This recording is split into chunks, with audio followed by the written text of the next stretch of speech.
Good evening, and welcome to another International Dermatology Education Foundation educational series webinar. This evening, we're going to be talking about understanding chronic hand eczema. Our moderator this evening is Dr. Leon Kircik, who's the president of the International Dermatology Education Foundation, clinical professor of dermatology at the Icahn School of Medicine at Mount Sinai in New York, Indiana University Medical Center in Indianapolis, and medical director of physician skincare, DermResearch, and Skin Sciences in Louisville, Kentucky. Our speaker this evening is Dr. Linda Stein, who's the Director of Clinical Research at the Department of Dermatology, Henry Ford Health in Detroit, as well as Division Head Dermatology, Henry Ford Health in West Bloomfield, Michigan, and past Vice President of the American Academy of Dermatology. We'd like to thank Leo for making this educational event possible. Before we begin, a couple of logistic tips. If you're having issues hearing the webinar, you can listen to it using your telephone. Just select phone call in the audio pane and the information will be displayed. If you're having technical issues, please submit your questions in the question chat pane on the right-hand side of your screen. At the end of this webinar, a survey will pop up in your browser, or within 1 to 2 days, you will get it in your email. We'd greatly appreciate it if you could fill it in and send it back to us. And then within 1 to 2 days of the webinar, a certificate of attendance will be emailed to you. Again, please submit your questions using the question chat pane on the right-hand side of your screen, and I wrote a little note there so you can see exactly where you need to type in your questions. So without further ado, I will pass the floor virtually to Dr. Kircik. Thank you, Roxanne, and good evening, everyone. Welcome to another International Dermatology Educational Foundation series. I'm very happy to be here. We do have a very special program, but before we go further, I'd like to tell you a little bit about my foundation. International Dermatology Education Foundation is a nonprofit organization, and our principal mission is to raise awareness and improve dermatology care all over the world through education, especially in underserved areas. Now, since the pandemic, we have been broadcasting all over the world, not only North America and Canada and US, but also South America, Europe, and Southeast Asia. So those are some examples of our previous programs. Also, please stay up to date with the IDEF Educational Series webinars at Instagram, Facebook, as well as LinkedIn. So tonight, we do have a very special program, Understanding Chronic Hand Eczema. So Linda Stein, who is one of my best friends, and she's very well-known dermatologist all over the world, just came back from India, from lecturing in India, and she's gonna tell us all about how we can maneuver through chronic hand eczema, not only the diagnosis, but also the treatment as well. Linda, welcome back. Take it over. Thank you. Leon, thank you so much, and thanks to everybody for joining us tonight. Today, I'm thrilled to be talking about a critically important dermatologic condition that has really largely been ignored, and that is chronic hand eczema. So fortunately, a new day is at hand. As Leon mentioned, my name is Linda Stein. I'm the Director of Dermatology Clinical Research at Henry Ford Health System in Detroit, Michigan. I do run the clinical trials there, and these are my relevant disclosures. So when we think about chronic hand eczema, this is really a basket term that encompasses a number of inflammatory hand skin diseases. They come in multiple forms. Patients can have a diverse onset, but in general, these patients tend to have pain and itching, and this really impacts all aspects of their life. It involves their social, their psychological, their work environment. It has a very heavy burden for these patients. And the problem is there's a tremendous unmet need for effective therapies. We have not been able to get chronic hand eczema under control. And would you believe that we actually do not have any FDA-approved treatments for chronic hand eczema? That's really kind of surprising. So we'll start out by going over the epidemiology and the disease burden of chronic hand eczema.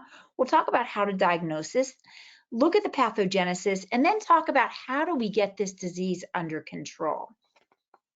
So we're going to start with a patient video, and this is actually a woman who's been suffering from chronic hand eczema, and we can get a little glimpse into her life and what it's like to have this disease. My name's Rebecca, I'm 51 years old and I work as a manager for a grocery retailer. I've had eczema on and off throughout most of my adult life, but it became chronic around 8 months ago.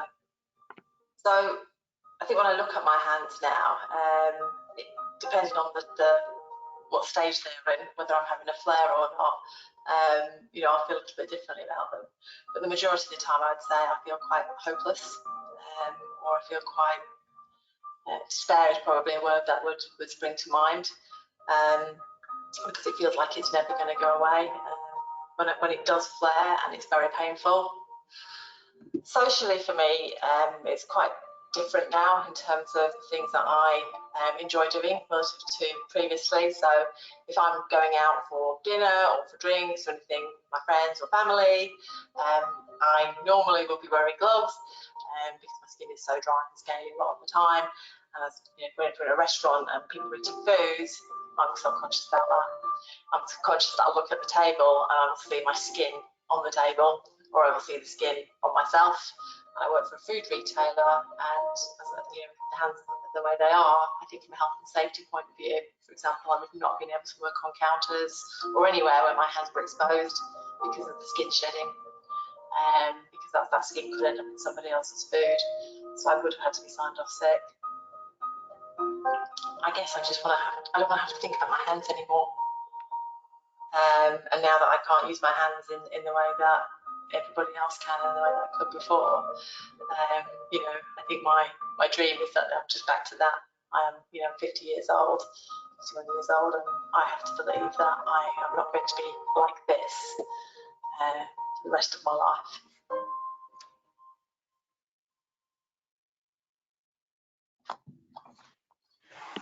I think that she really gave us a good glimpse into what it's like to live with chronic hand eczema. So what do we really understand about this disease? Chronic hand eczema is eczema that occurs for at least 3 months out of the year or relapses 2 times or more. And the pathogenesis is really complex. There's not just one etiology of this disease, but there can be multiple etiologies. We do know that these patients have pain, they have itch, and again, it impacts all aspects of their lives, the psychological, the functional, the occupational. You think about your hands every single day with everything that you need to do. And there is a tremendous unmet need. We just don't have the options to get these patients under control in the short term as well as the long term. So let's start by defining what actually is chronic hand eczema. And when we look at how we describe this condition, this is something that's an inflammatory condition of the hands, but it's very heterogeneous. It lasts a long time. And the bottom line is these patients have pain, they have itching, they have swelling of their hands. We can see fissures, it can bleed, it's dry, it's cracked. And basically the hands are not able to function the way that we need them to in all aspects of a patient's daily life. Now, chronic hand eczema affects about 9% of the general population. We see it more commonly in women versus men. And in women, the peak tends to occur between the ages of 19 and 29. And in men, it tends to increase with age. Now, there are certain occupations that tend to have people more commonly with chronic hand eczema, and those are the wet occupations. Those things like what we do, the healthcare industry, nursing, physicians, anybody who wets and dries their hands, people who are in the food industry, cleaners, hairdressers, construction people. You know, we just see this constantly. Other people who might be at increased risk are those patients who have current or prior history of atopic dermatitis or even childhood eczema, or those Th2 type comorbidities. And it's something basically is really common. We know that about 40%, there's about 40% prevalence in these high risk populations. So it's something that we see really quite commonly.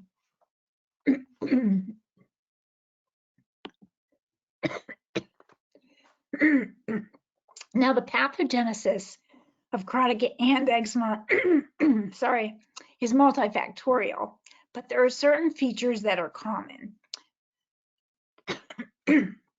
Now, when we think about the skin barrier, especially in atopic chronic hand eczema, we know the skin barrier is impaired, and we have a decrease in ceramides, we have a decrease in tight junctions, we have an increase in antimicrobial peptides, and that leads to an increase in Staph aureus.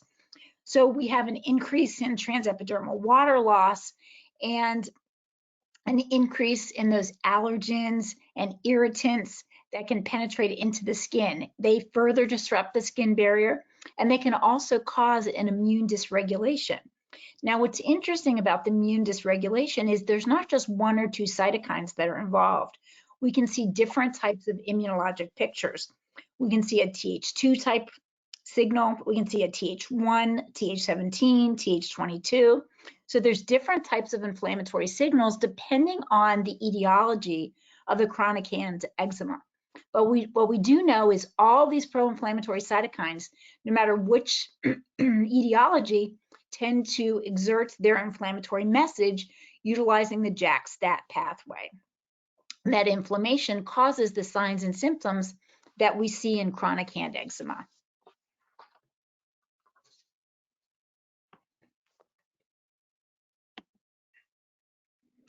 Now, as I mentioned, this is a significant burden, and without the proper use of your hands, you really have an impact on all aspects of your life. And this was a study that looked at patients who had chronic hand eczema. And what we understand is they have an increased risk of depression, an increased risk of anxiety. They even have an increased risk of suicidal ideation compared to control patients. And this increased psychological burden is similar to what we see in psoriasis patients or even severe asthma patients. So it's something we really have to take quite seriously. So in summary, in terms of what we understand about chronic hand eczema and the burden of disease, we define this as something that's present for at least 3 months over the year or relapses at least 2 or more times over the year. We know there are certain risk factors, including jobs that cause wetness of the hands very frequently. There are other atopic comorbidities that cause an increase in chronic hand eczema. We know that the impact of this disease really is great in all aspects of the patient's life, and it really impedes their ability to perform their activities of daily living, but also has a social, psychological, and an occupational burning. A lot of these patients end up missing work and are unable to perform and actually get paid because of their hands. Now, how do we actually diagnose this? There are certain signs that we see quite commonly in chronic hand eczema. Most of these patients are red. We see some scaling. Because it's chronic, we see lichenification, we can see swelling or edema, and some types have hyperkeratosis of the palms. Some types have vesicles, which we can see on the palms or the lateral aspects of the fingers. We can see fissures, which are quite painful. And in some patients who have disease, especially around the nail folds, we can see significant nail dystrophy. Now, in the United States, we actually don't have US guidelines for hand eczema, but there are European guidelines. And when we look at depth at the European guidelines, which were published in 2022, there are 4 etiologic subtypes of disease, and then there's 4 clinical subtypes of the disease. So to look at these, first of all, is the irritant contact dermatitis. This is often a diagnosis of exclusion, and often these patients are subjected time and time again to irritants of their skin, especially of their hands, and it creates that chronic problem. They generally don't have an identifiable contact allergy. Then, of course, we have the atopic patients. These patients have a history of atopic dermatitis. More commonly, these patients have involvement of the dorsal aspect of their hands. We have allergic contact dermatitis. Now, often we diagnose this with patch testing, but just because you have a positive patch test doesn't mean you can diagnose them with allergic contact dermatitis. It has to be a relevant positive contact. And then we have the protein contact. This is an immediate skin type reaction to a protein, often a food like a meat or a fish or vegetables or fruits. So we see it more commonly in food handlers or gardeners. Then when we look at clinical subtypes, we have a hyperkeratotic, and this is often on the hands, very commonly in men, and also associated with people who smoke. We have the acute recurrent vesicular. This was also referred to as dyshydrotic eczema, where we see those small deep-set vesicles that can be seen often on the lateral aspects of the fingers. Nummular dermatitis, again, looks like nummular hand eczema looks like nummular dermatitis with those coin-like lesions, again, often on the back of the hands. This type has been associated in some patients with a positive patch test to formaldehyde. And then we have edema and swelling of the fingertips. And this can be related sometimes to atopic dermatitis or allergic contact dermatitis. Often these patients have painful fissures. Now, this was a study out of Germany that they looked at the results of a registry where these patients had a diagnosis from a dermatologic evaluation, and they also filled out a questionnaire. And what we found from this registry was that most patients had multiple types of chronic hand eczema. Had very different aspects. And here they combined both the etiologic and the clinical types. They also found that about 89% of patients in this study had palmar involvement, 47% had the back of the hands involved, 64% between the fingers. And the bottom line from this study was actually, yeah, we see all kinds of different types of hand eczema, but most of these patients were not receiving the therapy that they really needed. So again, this really highlights that unmet need. Now, as I mentioned, we have European guidelines that were published in 2022. They attack chronic hand eczema a little bit differently than we do in the United States, but they emphasize the importance of making a good clinical evaluation and taking a good history and figuring out, is this chronic hand eczema or is it something else? Is it lichen planus? Do we need to do a biopsy to further delineate what this is? And if we do decide that it's chronic hand eczema, really talk about exposures. And this is really based on the history, talk about potential allergens. Sometimes you'll take an exposure history and use that to enhance your patch testing. In Europe, they tend to patch test routinely. We don't necessarily always do that in the United States. And if we have a contact allergy that's identified, we have to decide, is this relevant or is it really more of a red herring and it's not relevant? And then if we don't have any contact sensitization, we'll have to decide, is this just irritant or endogenous like atopic dermatitis? So in summary, what we understand is that the diagnosis can really be based on medical history, exam, and sometimes performance of a biopsy or patch testing. In the United States, we just don't have those standardized guidelines like they do in Europe. So often people will look to those 2022 European guidelines for some guidance. We know that this is not a simple diagnosis. We know there are a lot of different etiologies. There's a lot of different clinical subtypes. So it's more of a big basket of terms and a basket of patients who have this disease, inflammatory chronic disease of the hands, and we have no gold standard for the assessment of severity and symptoms of chronic hand eczema. Now, an important question that we have to ask is, how do we differentiate just chronic hand eczema from atopic dermatitis? Is the way that we can really easily make that differentiation. Now, when we talk about atopic dermatitis chronic hand eczema, it's usually the dorsum of the hands. When it's not atopic dermatitis related chronic hand eczema, it's often the palms or the interdigital spaces.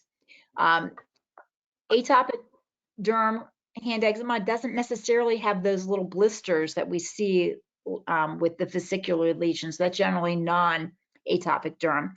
And atopic derm generally will have the hands involved, but you look at the other areas that are classically involved. And sometimes these patients have Th2 type comorbidities like asthma and rhinitis. In the non-atopic derm, some of them might have a history of eczema. They might have foot involvement or nummular dermatitis, but often we get an environmental or domestic exposure that we can focus on. We know in atopic dermatitis, there might be a filaggrin gene abnormality. We see that Th2 inflammatory signal. With non-atopic derm, we might see that there's a particular patch test that's positive, and it's not necessarily just a Th2 type signal. It might be more of a mixed signal involving Th1 as well. So we have an intrinsic versus an extrinsic cause of chronic hand eczema. So in summary here, we know that this is a complex disease, that there is different etiologies. Chronic hand eczema of the hands and wrists is different from atopic dermatitis chronic hand eczema, where we'll see other parts of the body that are also involved. But what's common, no matter what the pathogenesis is that all these pro-inflammatory mediators exert their inflammatory message by utilizing the JAK-STAT pathway.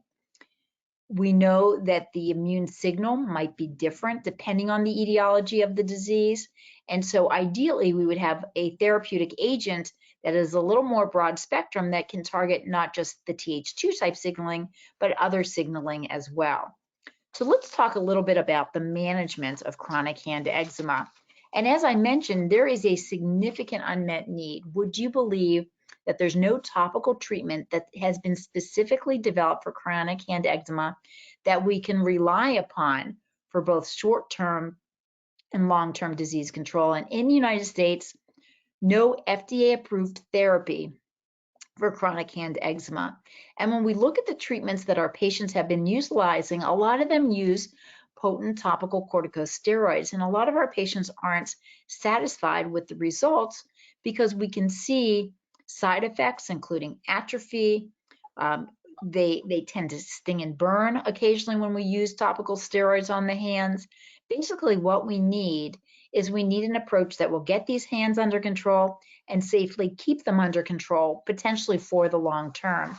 Now, this slide highlights the fact that when we look at the different etiologies of chronic hand eczema, there are several. Remember, we have a lot of different ones. And irritant contact dermatitis accounts for about 45% of the cases. And the signaling, the immune signaling, is really Th1 or Th17 profile, as compared to the atopic derm, which is about a third of patients, which is that Th2, Th22 profile. And the allergic contact dermatitis, even a different type of signaling here, Th1, Th17, is along with some contact allergens that have that Th2, 22 profile. And then we have the protein contact dermatitis, and classically this is more of an urticarial reaction, but over time you get that chronic hand eczema. And again, this is something that we commonly see in patients who are working with food or with animals, and avoidance is often key for these types of patients. So when we think about the fact that this is a diverse community of etiologies that cause chronic hand dermatitis, and understand that no matter whether it's Th1, Th2, Th17, there are pro-inflammatory cytokines that are involved. And all of these pro-inflammatory cytokines exert their message and transmit that extracellular signal into an intracellular response utilizing the JAK-STAT pathway. So different cytokines actually exert their signals by different JAK enzymes, JAK1, JAK2, JAK3, or TYK2. So we don't have just one cytokine. It's not just IL-17 or IL-13. We are looking at a potpourri of different pro-inflammatory cytokines that may be involved in the pathogenesis of chronic hand eczema, and it might be multiple different etiologies in any one patient. So ideally, if we had a target that targeted multiple potentially JAK pathways, we might be able to more holistically get these patients under control. So how can we optimize disease management?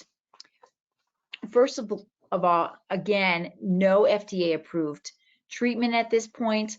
There are some patients who utilize potent topical steroids for short-term use, but this tends to be a chronic problem, and when they stop using their medication, their disease does tend to come back.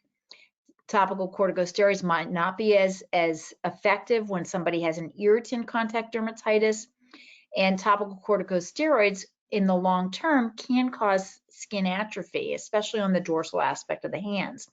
We utilize non-steroidal options like topical calcineurin inhibitors, but these really tend to do best for those hand eczema patients that have the etiology, which is caused from atopic dermatitis. We have some systemic agents, but we do have to worry about the side effect profile, and often these require monitoring and can be teratogenic. So what do we need? What is our unmet need, and how are we going to fill this? Ideally, we need a new treatment that can address a multifactorial and heterogeneous nature of chronic hand eczema, something that can target multiple pro-inflammatory cytokines that originate from not just Th2, but possibly Th1, Th17, all types of different etiologies, because we know that this has perhaps overlapping etiologies even within the same patient. We know that skin itch and pain are common.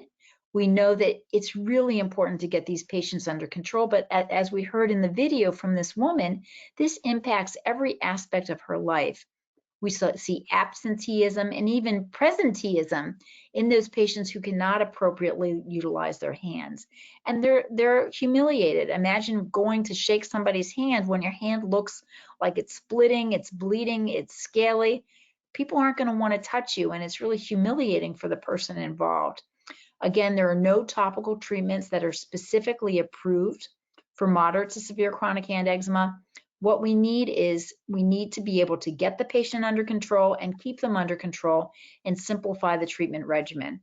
Ideally, we'd have a treatment where we don't have to necessarily dissect down exactly where the etiology comes from, but something that could be used across all of these different etiologies.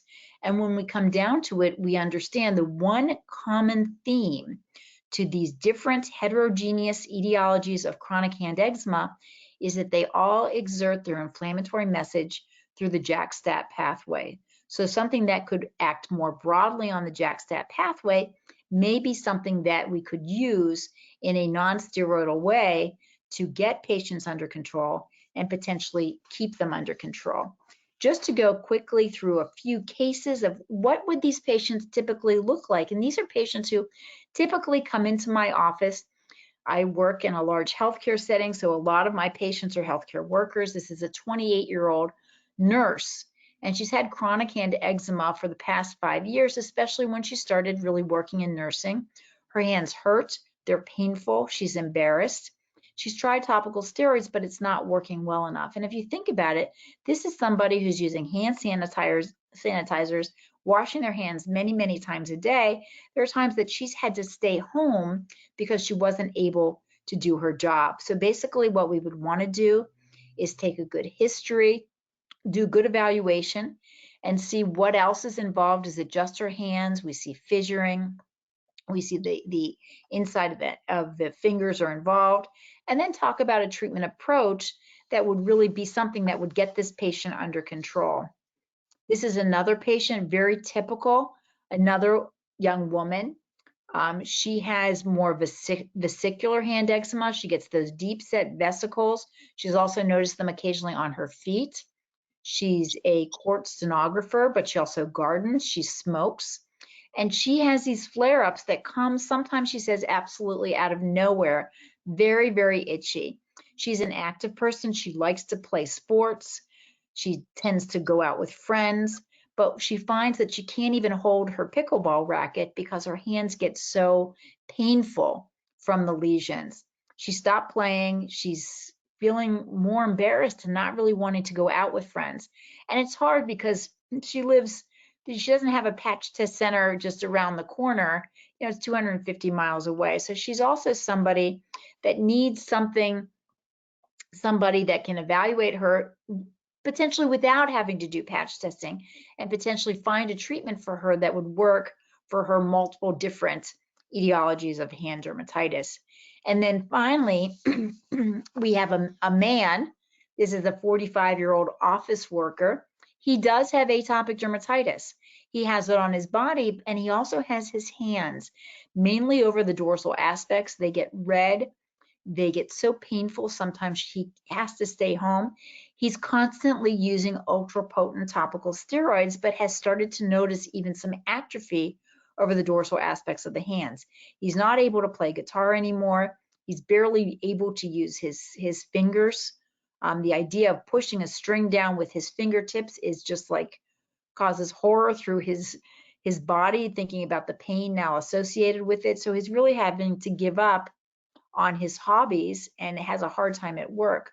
So again, this is someone who is suffering, possibly has a multifactorial chronic hand eczema, really needs a treatment approach that can get him under control and potentially keep him under control.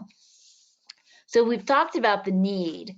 We understand that this is a diverse, heterogeneous condition, and it's a serious condition that impacts all aspects of our patients' overall quality of life.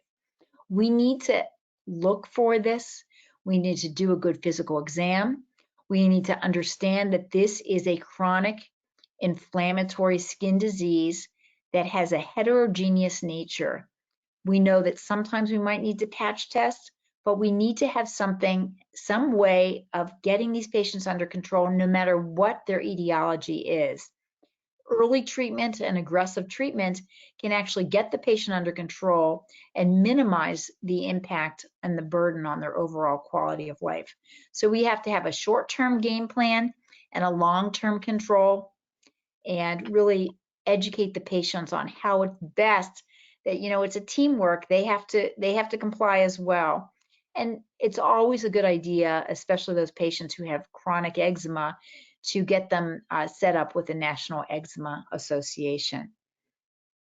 So that is my overview of a really important skin condition that has been not talked about the way it should be.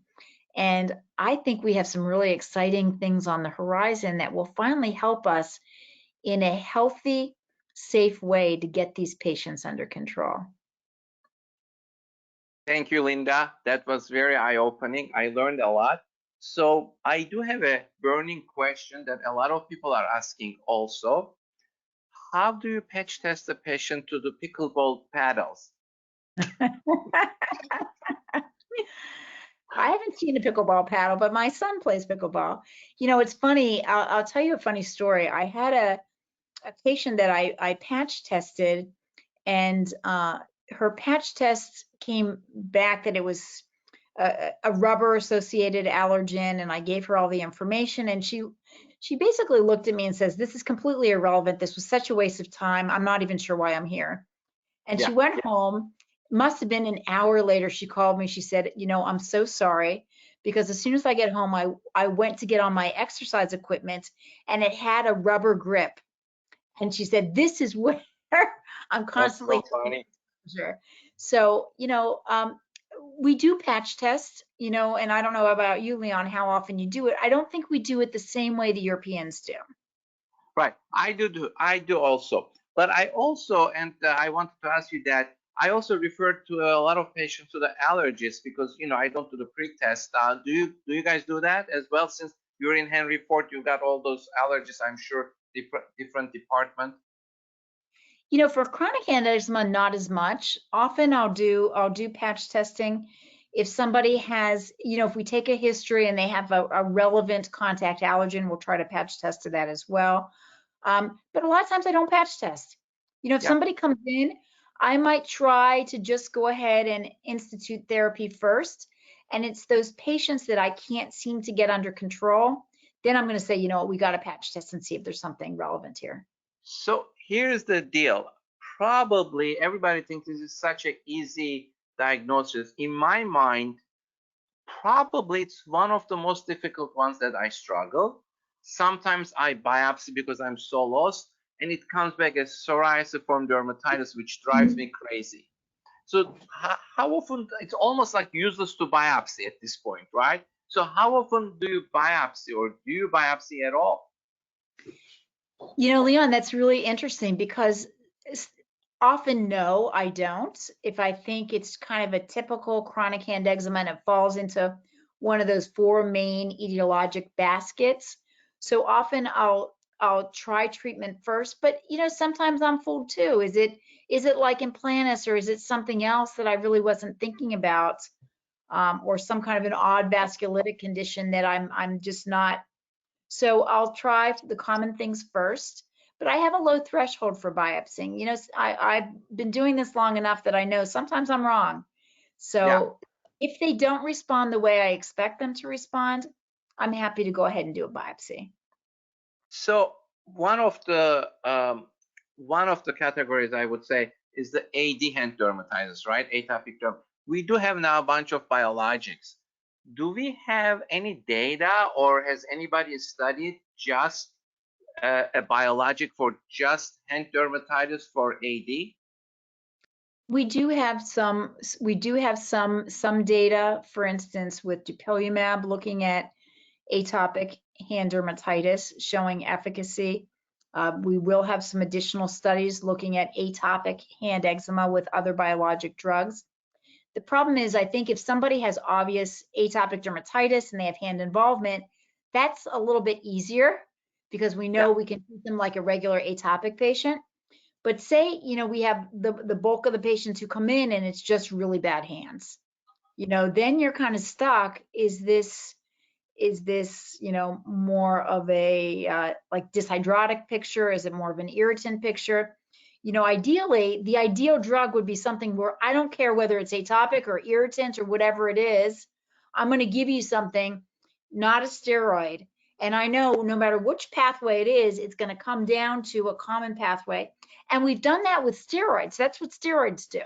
They just do this blanket of immunosuppression. I don't care what you have, I'm going to give you some steroids. But that's not, I consider that the short-term solution to a long-term problem. We got to do something a little bit better than that. Yeah. You know, I don't think it's not a secret, right? We're doing a study. It's a multi-center study for tralokinumab. We're just looking at the hand dermatitis in atopic derm patients. So it will be really, I'm excited to see the results, what's going to happen. We're not there yet, but it will be interesting to see. The other thing is that you said, you know, we have this potpourri of the cytokines, and hence to go to the root of the problem and the basic juncture there is the JAK-STAT pathway. Now, do we know, or are there any studies that show biomarkers for any of those cytokines or in those patients, or there's like too many of them that we don't even have, we can't keep track of them? You know, I don't know, Leon. And I think for a lot of these patients, it's going to be a mixed picture.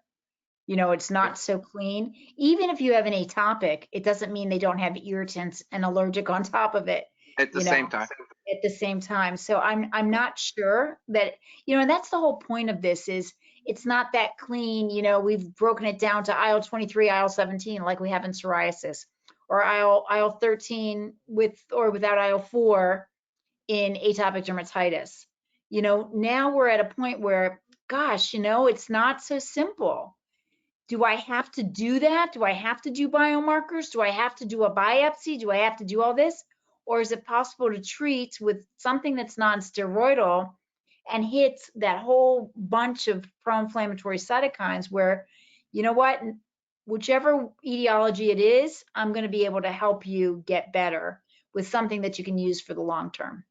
So I have a great question from one of my best friends, Dr. Barry Goldman in New York. He's asking about if there is a role for penetration enhancers in topical treatment, since, I mean, you know, we use the steroids, but they don't work as well because the skin is so thick there that he's right, penetration is poor. So I wonder what happens if we, as I always say, vehicles do matter. Yeah, and Leon, you know, what's interesting though is with this chronic hand eczema, the barrier is so impaired that it's not like psoriasis where it's so thick that we've got to, you know, put on occlusion and everything else. A lot of these, the barrier is really bad. So the penetration, and as you know, with some of the newer vehicles, we don't have to use something that has like high surfactants and problems to really, because you're right, if you can't get the active drug into the skin, too bad, it's not going to work. And so in the past, as you mentioned, we have to drive it in, we have to use a lot of chemicals to get that drug into the skin, but we're a little more sophisticated now with our vehicles that we can actually do it in a way that's much healthier without impeding the barrier. Right. And those penetration enhancers, the stronger they are, the more they impede the epidermal barrier, which is already impaired, right? Exactly. You know, do you remember, I remember years ago, I did a study with an oral retinoid by a company called Basilia in Switzerland. And then they sort of disappeared since we don't have any approved drug in the US. But do you remember what happened to them? Yes, because we did this study as well. It was an oral retinoid, and I think the environment at that time was a little more difficult for the oral retinoid category of drugs. And I think it was just a matter of the FDA was not being as receptive to that class that I think it just really didn't go forward.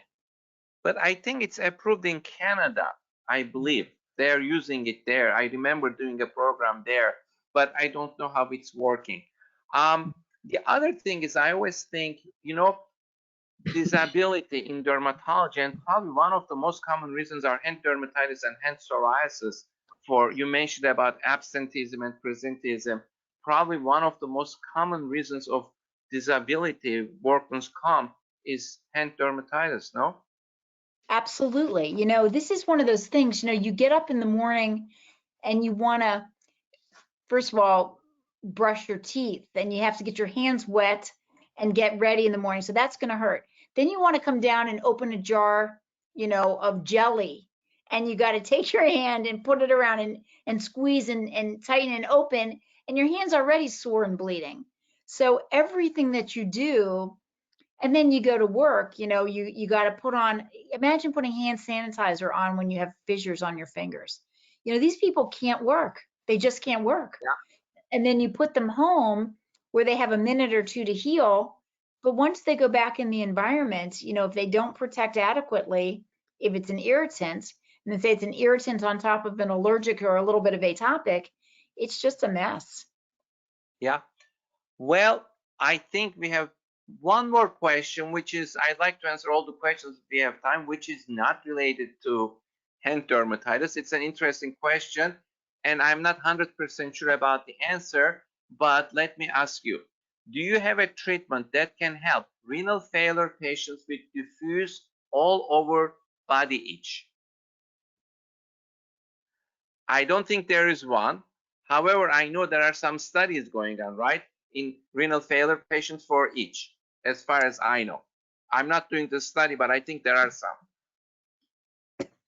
And there were some oral anti-itch new mechanism of action medications that were being looked at for patients who had itch of unknown etiology, itch secondary to renal disease. But I'm not sure that anything now has that particular indication. I think one of those that we did the study together, or we were part of it, it failed. Yes. They weren't able to show statistical significance. It's tough. It's really tough. These patients are sick. They're very uncomfortable. They're very itchy. Yeah. And that's another unmet need. Exactly. Well, I do want to thank you so much that you were able to do this. And I do want to thank Leo for their support. And we have a surprise tomorrow for tomorrow night. It's going to be Dr. Linda Steingold again. And we're going to discuss mild to moderate atopic dermatitis, burden of disease, and a topical pathway. So please join us for another great program with Dr. Steingold tomorrow night at 7 p.m. Thank you. Good night, everyone. Good night, everybody. Good night, everybody. Thank you.